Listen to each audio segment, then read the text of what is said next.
Hey, this is a time of a lot of news.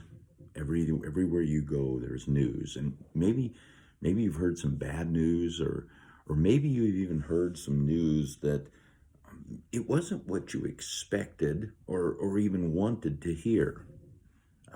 Sometimes with the COVID stuff, you hear of shutdowns, things that aren't happening, opportunities, events that aren't going to happen.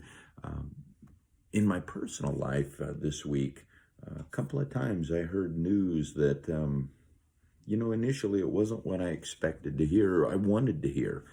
Um, in the Bible, there's a story of a guy named Naaman. It's in 2 Kings chapter 5. You should look at that this week, maybe study that today. In the story of Naaman, Naaman is a commander of an army. He's from Syria, and he's a mighty, mighty man. But Naaman has a skin disease. He has leprosy, and in that sense, he's somewhat of an outcast, even though he's the commander. And during his fights, during his conquests, he had captured a girl from Israel, a young girl that lived in their home. And one day the young girl said, "You should go see the prophet Elisha in Israel. He could do something about your skin disease." And so he went. He went to the king of Syria and got some letters so that he could go to Israel and speak with Elisha. And he went to the king of Israel, and when the king of Israel saw this commander of Syria showing up, he panicked. He just thought, "Oh my goodness, we're in big trouble." And right away, Elisha heard that Naaman was looking for him, and he said, "Send him on over."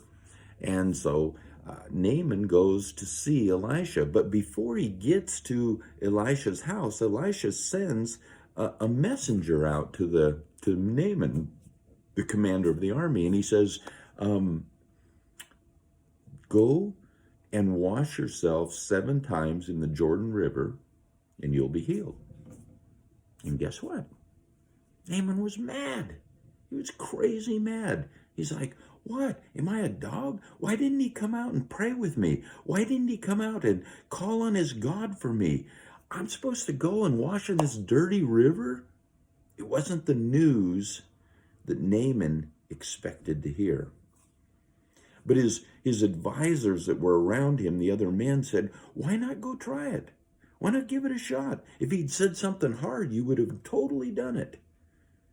So Naaman goes, and he dips in the Jordan River 7 times, and he's healed.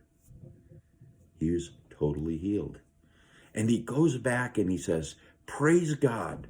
There is no God in the world except the God of Israel."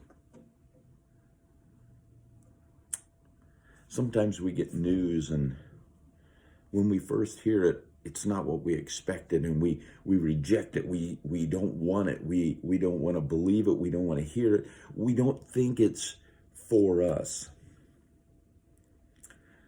In the book of Proverbs, chapter 3, verse 5 and 6, it says, "Trust in the Lord with all your heart.